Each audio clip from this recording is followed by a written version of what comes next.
Hi everybody, this is a tutorial on how to audit your child's grades through the Follett Aspen Grading Portal. The Follett Aspen Grading Portal is a system used by many school systems across the country. It has a user-friendly interface and it allows school systems to tailor it to their operation on how they want to gather and record grades. Like a hammer can be a very useful tool if it's used properly. If it's used in a way that it shouldn't be used, it can actually cause destruction. So there are a few things in a local county school system, Wicomico County Public School Systems, or Wicomico County Board of Education utilizes the Follett Aspen system. And I am a father with children in the school system. And over time, I started to notice some discrepancies in their grades. It caused me to start to look at things closely and question some things. And it opened up a whole door of issues that I found as to how the Follett Aspen system was being utilized by the school system. Going through, discovered a whole array of discrepancies that I want to point out to you parents out there so you can go through this system and audit your children's grades. It took a lot of hours to really dissect it and drill down, so hopefully you'll find this tutorial very useful, give you things to look for, how to calculate certain things to verify, give you some auditing tools to use alongside the system, and so you should find it very useful. But what we're going to do is we're going to get started at this point, and we will see a very easy on-the-surface audit that you can do to start, and then we'll get into some of the more complex levels of auditing your children's grades. Enjoy.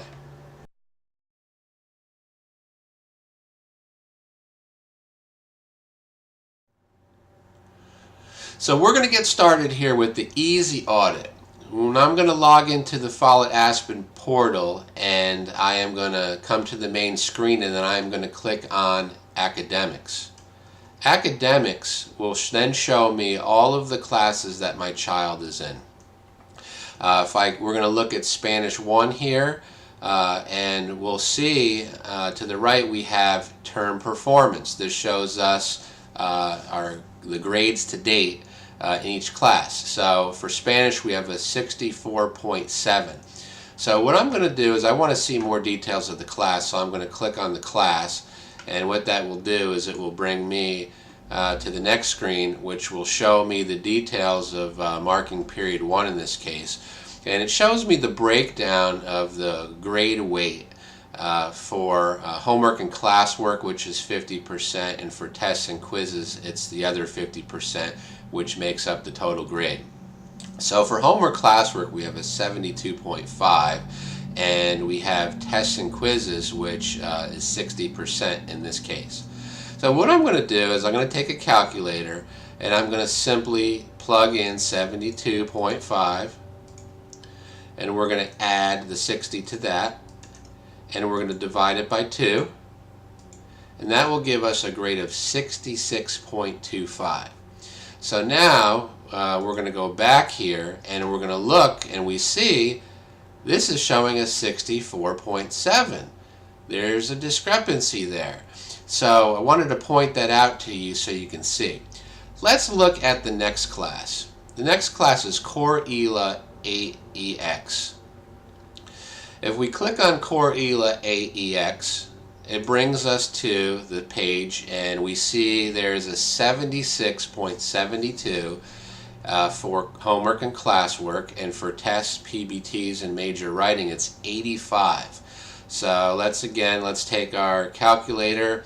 We're going to plug in 76.72 plus 85 divided by 2 equals 80.86. So we're going to go back to that previous page, and we're going to see that we have a term performance of 80.21. Now, 80.86 to 80.21, there is a little discrepancy in there.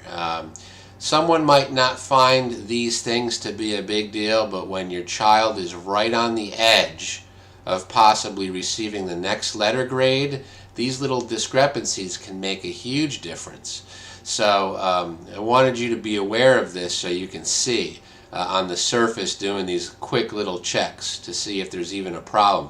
This is like a thermometer. It tells you if there's a problem before prompting for you to actually dig deeper.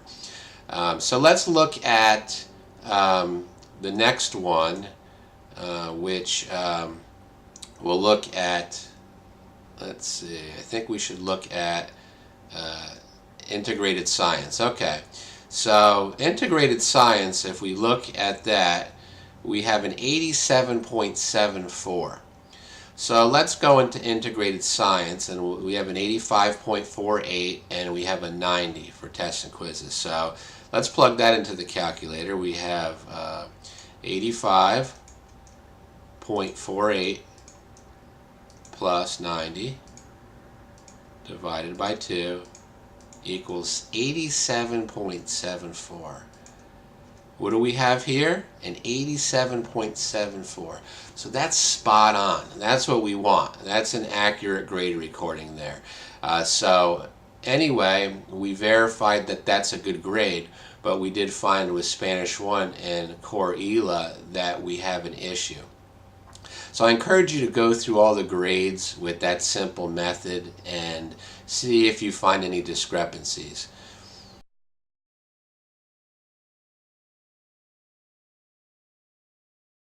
I just showed you classes that have a very basic 50-50 split in the grading weight model.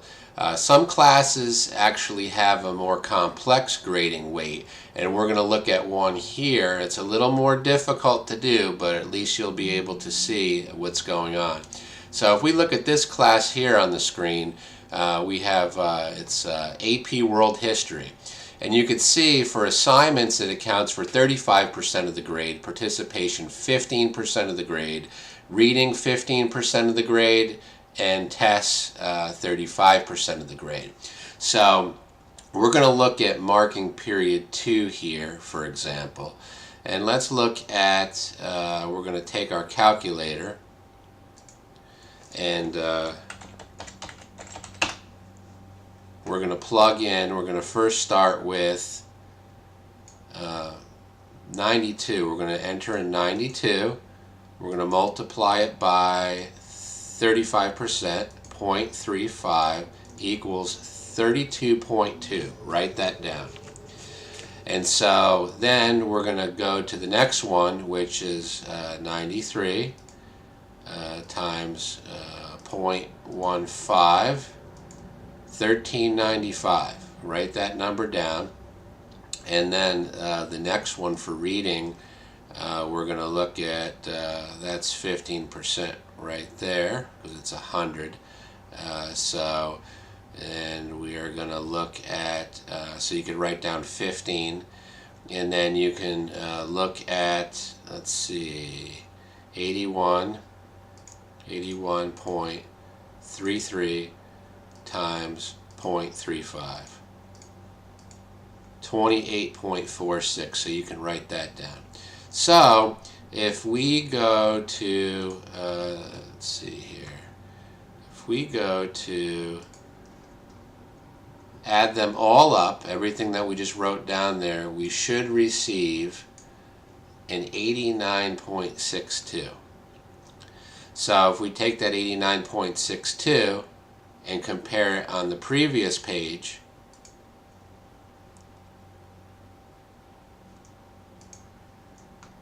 $89.62 for AP World History. So that's right on. So that's spot on, as I always say. So that's great. If there was a discrepancy there, I'm sure you would see. What we're going to do is we're going to look at some other areas that affect the grade, and then we're going to get into some more in-depth details of the grades to make sure that the grades are calculated properly all up until the point that we just showed you. So stay tuned.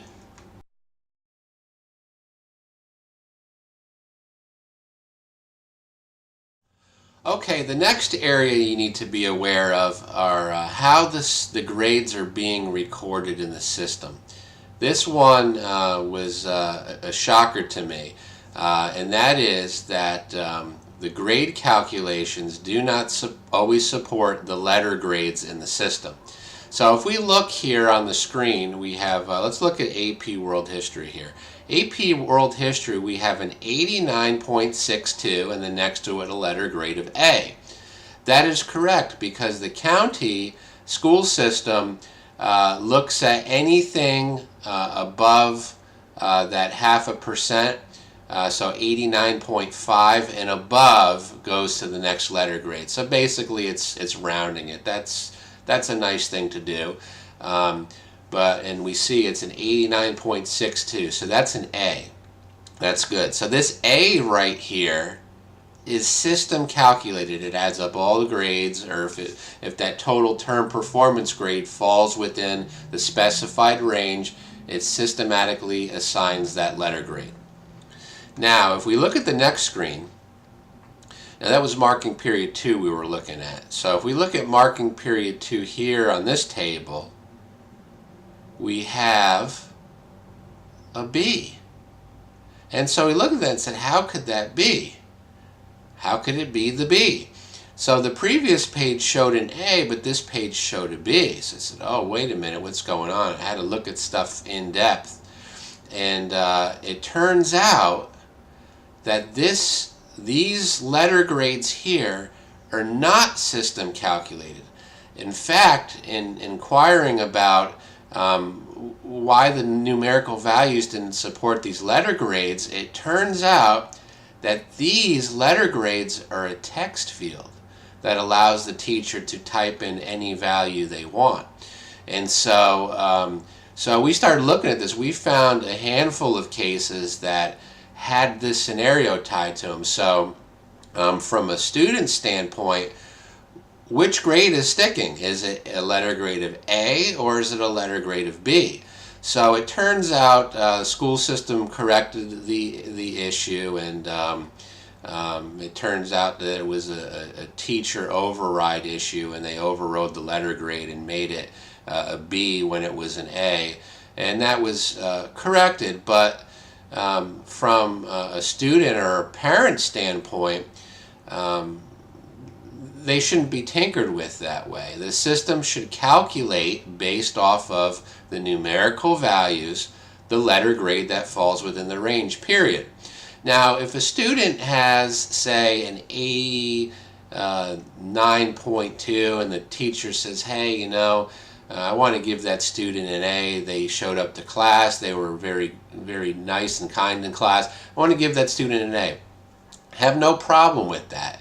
A teacher should have that type of flexibility. It's how it's being done. Having a text field to just type in and override without the numerical values to support it, to me, is not good. One way it can be corrected, if you look at the assignments, sometimes you'll see an extra credit line, and a point value will be assigned to that to boost a student if they did, say, an extra credit project. I believe that and suggested it that if they wanted to make a term adjustment, they can have a line just like extra credit is handled called term adjustment, and it would have a small numerical value that they can bump the student to the next letter grade if they chose to do that. The point is that there's numerical values to support the letter grade. That's what we're looking for. And so I wanted to point that out to you because it is an issue in the system. And I encourage you to contact your school system if you see this, and encourage them to make it a systematically calculated grade in the system and come up with an alternate method as I suggested.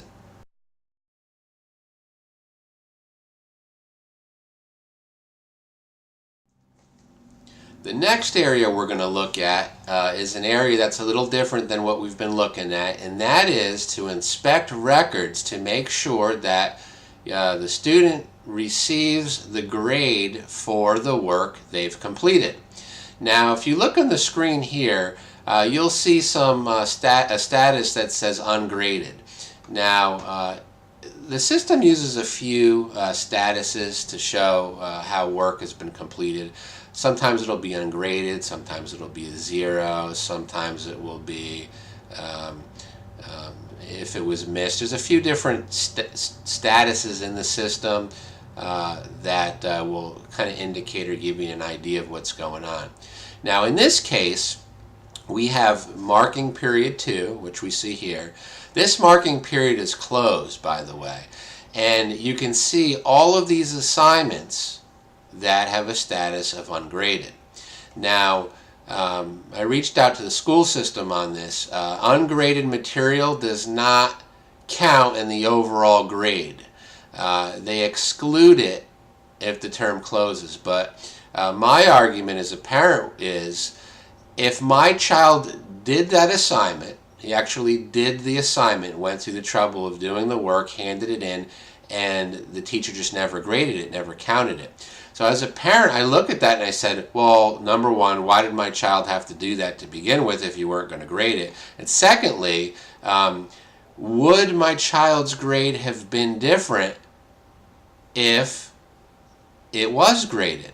And the answer is yes, the child would have had a different grade if those grades are put into the equation. Now, however, it could have a negative consequence to the grade or a positive consequence to the grade. But as a parent, I want my child to receive the grade for which my child worked for.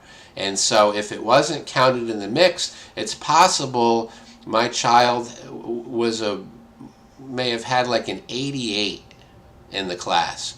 And if those assignments were included in the mix, it's possible my child could have had an A.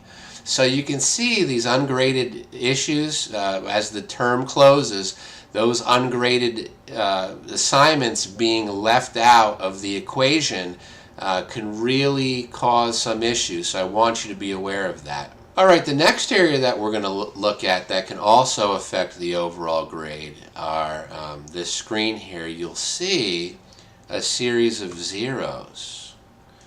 The zeros all down here.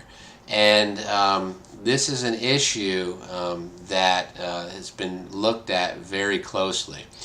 0% can mean a couple of things. It can mean that your child just did not do the assignment and received a 0%. Or sometimes a teacher will enter in a 0 if they wanted to add the assignment in, but is showing that it's hasn't been completed yet. They'll put that in there as that sometimes, but there's a status for ungraded, which would be more appropriate than entering a 0. But some teachers they've just entered in a 0 just to put it on the lesson plan, but to show that it hasn't been completed yet. We've seen that in a lot of cases. But also we've picked up on a pattern. The pattern is we would see 0% in the system even though a student completed the assignment. So we were tracking that and looking at that, and we're noticing days were going by and sometimes weeks, and saying what's going on, and reaching out to the teacher, when are you going to grade this, and haven't gotten around to it yet. And so that pattern seemed to just keep occurring over time, and parents were looking at that and saying the same experiences across many teachers.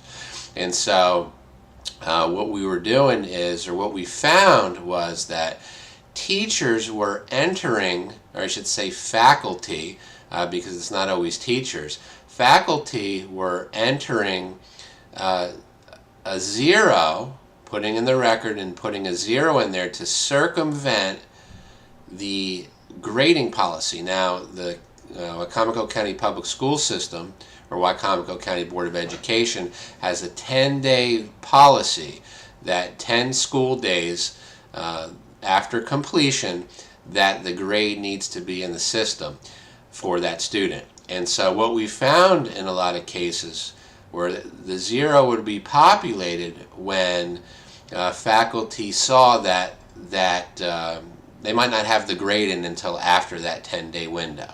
Now, the system probably has a flag in it, so if there's an assignment and it's past the due date or the date assigned due date, that it raises a flag for administration to see.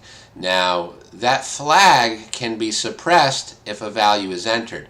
In this case, a value of 0 is entered, which creates a record, making it look like a record was added before the due date, or to suppress that flag. Now, so really we've seen a pattern of doing that to circumvent the grading policy. Now, we've reached out to the school system. The school system acknowledged it. They held a training to train all the teachers and principals to look at that this has been discovered, and hey, cut it out pretty much. And so what we've seen as a result of this, we're in term 1 of the new year, so we haven't had a lot of time to really look at to see if there's a huge improvement, but it does look like those 0% have cut down dramatically across all of the students that we've looked at. But as a result of that, we're seeing a new issue with the same goal to circumvent the grading policy, and that is the teachers and faculty. We're seeing a pattern of a student completing an assignment, whether it's homework, whether it's a quiz, whether it's a test, and it's not being entered in the system. Now, if it's not being entered in the system, how are you supposed to track it? So if it's not completed, or I should say it's completed but it's not entered into the system, there's nothing to flag. So several days could go by, 10 days, 15, 20 days. If the record is not in the system, parents don't know what's going on, and by not entering it, they could stay off the radar. And so that's a problem, because now parents cannot track the progress of their child and get them ready for tests, quizzes, homework assignments, things of that nature, or to say, you know, I see you did poorly on that assignment, we have to work harder next time. So there's things that it creates a whole bunch of issues by doing that. So I wanted you to be aware of that also. I recommend that you keep track of your child's assignments by writing down the name of their homework assignments, the name and date when they complete quizzes, tests. Just create a log and then compare it to what you see entered into the portal. And if you find a pattern of these items being entered after the 10 school day window, then policy is being violated. If it's prior to or within that 10-day window of entry, then the policy is not being violated, and the teacher has the right to do that. So those are some things to keep an eye on, but very important that you are aware of that and what's going on.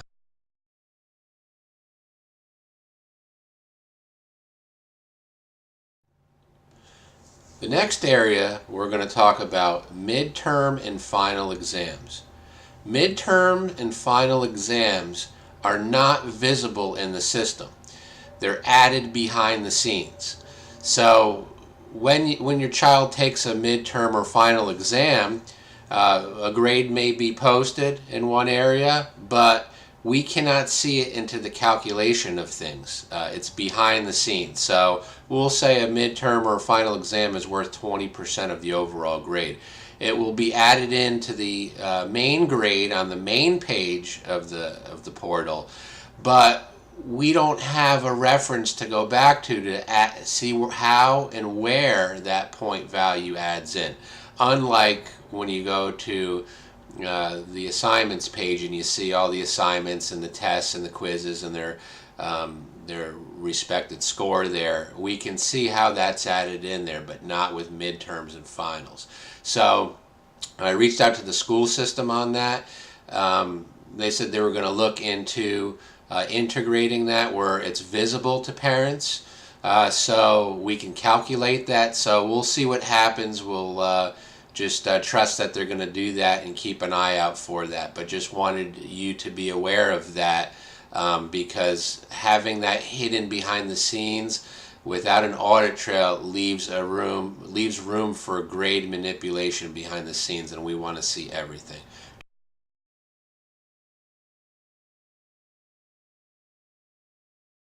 Now, the next area I want to mention is about classroom performance statistics. Classroom performance statistics was an area of the system that existed prior to last school year.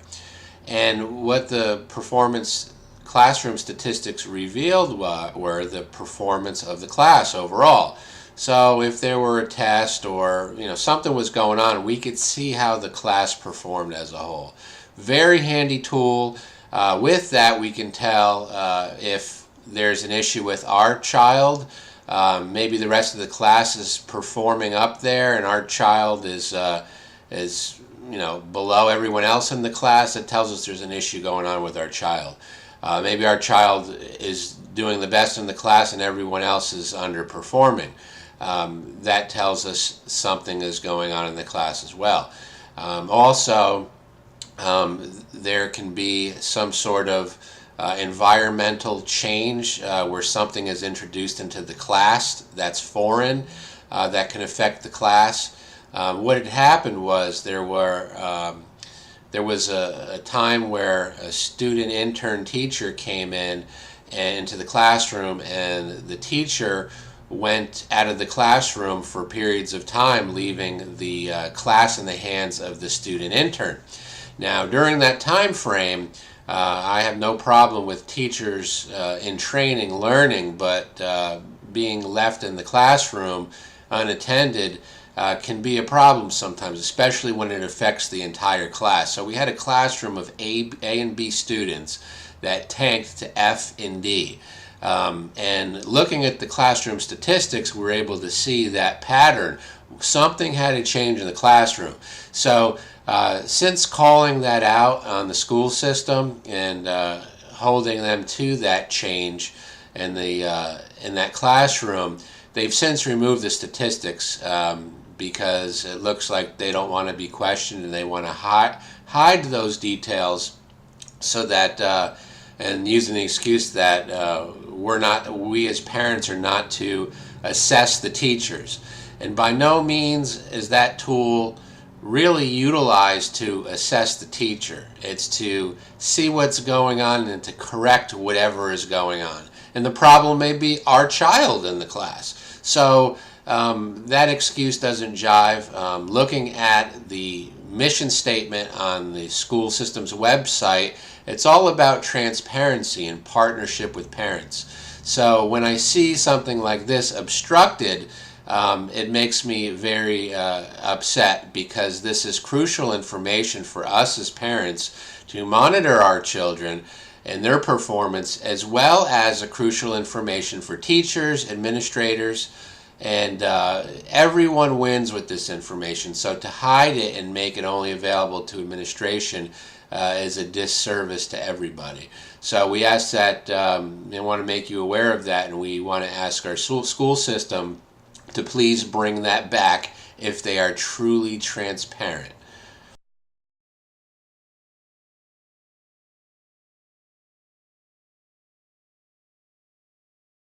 Alright, last we're going to look at some auditing tools that will show you some in-depth analysis of the grades. Now, we've looked at some of the grading issues on the surface that show us some discrepancies between the screens of assignments and then the actual class. But sometimes all of those numbers jive, they all add up, but we have to question what fed those numbers to begin with. So what we're going to do is we're going to look in depth at each assignment, test, and quiz to make sure things are calculating correctly, because there are a lot of cases where they're not calculating correctly. which are feeding those numbers that we saw on the surface. So what I've done is I've developed an audit tool in Microsoft Excel. You can see the spreadsheet on the screen. We're going to make this free to download. If you look at the web address below, you can go to that link and download the 2 links to get the 2 files to plug your child's classroom information in it, all the assignments, and make sure that everything is calculating correctly. So let's look at the screen. This particular audit tool is based on a 50-50 simple weighting average for the classroom grade. Now, we happen to be looking at, I just put a title up here, AP English Marking Period 2. So just to explain the spreadsheet a little bit, we have all of the assignments on the side here, and I made sure that I actually copied this from the screen and pasted it into the spreadsheet. It might be a little easier for you to enter it if things get all out of whack when you do that. But you can see all of the assignments and then the tests and quizzes at the bottom. We separated them, it's easier to look at them separately than in the mix of things plucking each item out because each category is weighed differently. So if you look at category F, next to each assignment, depending on the teacher and the class, some will do 80% out of 100%. So that's what they're using for their grading criteria. In this case, it's based on points for this particular teacher. So you see 15 points out of 25 points. All right, if you got 25 correct, you receive 100%. So it adds a little level of complexity to it when you do it that way. So what I've done is I made a separate column here and here to separate that fraction. So I'd put 15, which is the left side, and 25, which is the right side, because it's critical that they're separated because we need to calculate with those values. So what we've done is, if you come to the bottom here, you'll see assignments, tests, and quizzes, and then the term 2 grade. Now for assignments, we see this on the left, this 321. You can see the formula up here. We sum G12 through 33. So G12 through 33 would be these right here. So we sum them up and it comes to 321. Likewise, on the other side of it, we sum these up and it gives us, select that, it gives us the 420. Okay. Then when we come here, we take 321 and we divide it. We can say C40 divided by D40. We take 321 and we divide 420 into it, and then we have a 76.43. That's what it gives us. And likewise with tests and quizzes, we did the same thing here to come up with these values, and it calculates to be at 93.91. So that gives us a term grade of 85.17. So again, to get this, we basically, if you look at the formula up here, we add these two like in our previous exercises, and then divide it by 2, and that gives us 85.17. So up top is where I kind of plugged in those grand totals. Now, we took for marking period 2, the system tells us that we have on our assignment screen, or I should say when we go into the actual class, it shows us we have a 76.16 for homework and class assignments, and then a 93.91. So if we look based on our assignments and adding things up, we have a 76.43. That is a difference between these two. We actually, the system's saying that my child is doing better than what my child worked for. Now, some parents may say, I don't care as long as he or she gets a better grade. To me, that doesn't matter. Yes, every parent wants their kid to have a better grade, and they usually keep their mouth shut if they're receiving a better grade. But in terms of accountability and accounting, it should be exactly what's recorded. Again, if the teacher wants to boost it and give that child extra credit or something, no problem with that. But numbers are not to be tampered with. So we see that there's a difference here, 76.43 to 77.16. Now we go down to the tests and quizzes. It's spot on, 93.91, so that calculated correctly. So the question is, what's going on here? Now, if we look at these, we look at the grand total, which it says 85.54. Our corrected grade is 85.17. Okay, so 85.54 you'll see on the term performance page. So when we know based off of the spreadsheet that it's supposed to really be 85.17. Now, I don't know what can be causing this. It could be a rounding issue on the back end.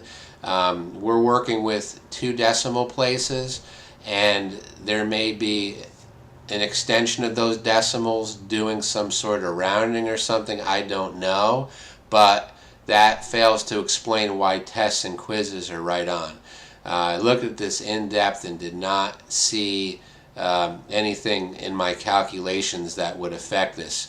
Now, there are other classes that were plugged into this, and those were spot on. It was accurate all the way through, from the assignments and tests to the actual class, and then to the main screen that shows all of the grades. So this is not every case. Sometimes it's right on. Most of the times it's right on, but there are handfuls of cases out there where the grades don't match, and so that's a big problem. Now what we're going to do is we're going to look at the next type of the history model. This is a model that has the graded weight at percentiles for assignments, participation, reading, and tests. We looked at that earlier on, but this creates a more complex model when you actually go to audit. Now, just to explain this, here's all the assignments with the ungraded in the mix. Those are not counted in the mix, and tests and everything. So what I've done was, we look down here, I'm bringing you to the bottom, and then we'll explain the top. If we look at this 92, the 92 is the sum of H15 and H25. H15 through H25 are all of the assignments, as you can see here. They're all of the assignments. So of all the assignments, we take the sum of those and we divide them by the percentile, which in this case would be actually the number of, we divide it by the number of assignments.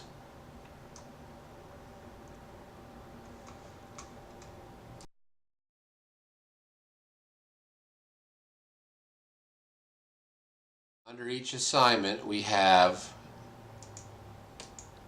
an actual area that has the count. So we have the sum of all of the assignments, and then what we do is we divide them by the number of assignments. So and that will give us a 92 here. That gives us our average across all of the assignments. Likewise with participation, we sum them up and we divide them by the number of participation counts and reading and tests. So then we come up here and we see this, and our calculation is we sum this number for assignments in this case, and we multiply it by the grading weight for assignments. So we take that and we multiply it J25, which is 92 times 0.35. It gives us 32.2. And likewise with participation, and that 15%, we multiply that in the equation. 15 times 0.015 or 0.15, and then for the last one we multiply the test score times 0.35, gives us 28.47. So that gives us an 89.62 for the overall class. Now we're going to look at the prior screen, and we have an 80 for AP World History, an 89.62. 89.62, spot on. And so this teacher is recording accurately, and the system's calculating everything accurately. So this is very good. As you can see in the previous tool, we saw discrepancy. So those are two different tools that you can utilize depending on the grading model, and you can plug them in, and it'll take you a little bit of time, but especially for core subjects, it's worth doing. If I like to verify everything regardless of where your child falls in the middle of a letter grade. But if they are right on the edge like that and the teacher does not want to give them the next letter grade for whatever reason, it would be worth plugging the numbers in here to see, to make sure they receive the grade that they earned.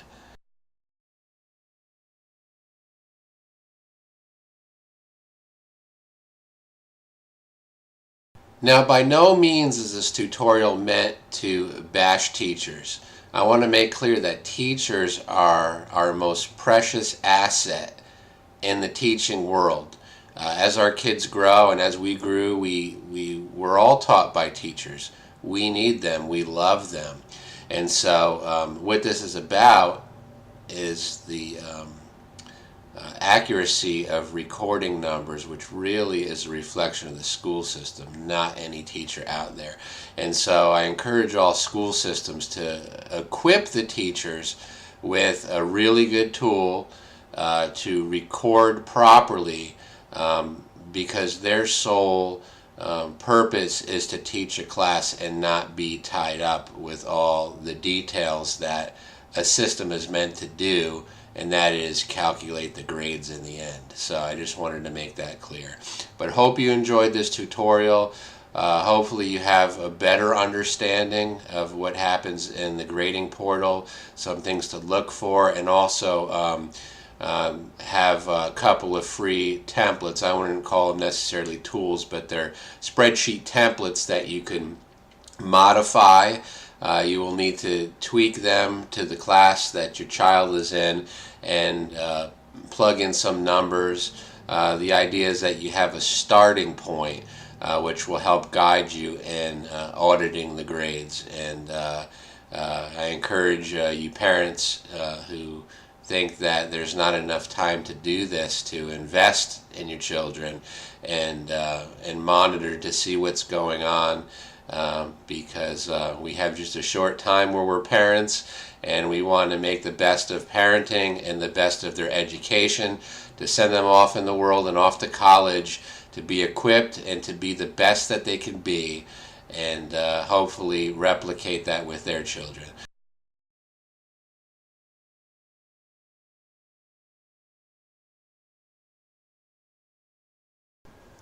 As a result of the discrepancies found in the grading portal, we decided to conduct an independent audit throughout Wicomico County, grades K through 12. We put together a case study consisting of several parents who were willing to share their children's information with us, and we're conducting an in-depth audit on a mass scale. I can tell you there are problems, and we need to work together to solve this problem. And the only way we can do that is in numbers. So we encourage you to participate in our case study.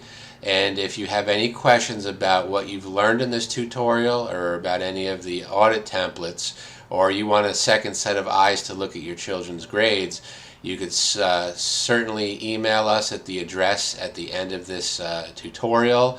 And if you want to be involved with our case study, you could also email us at that address, and encourage you to get involved. And wanted to send you off and wanted to say thank you for going through this tutorial, and God bless you.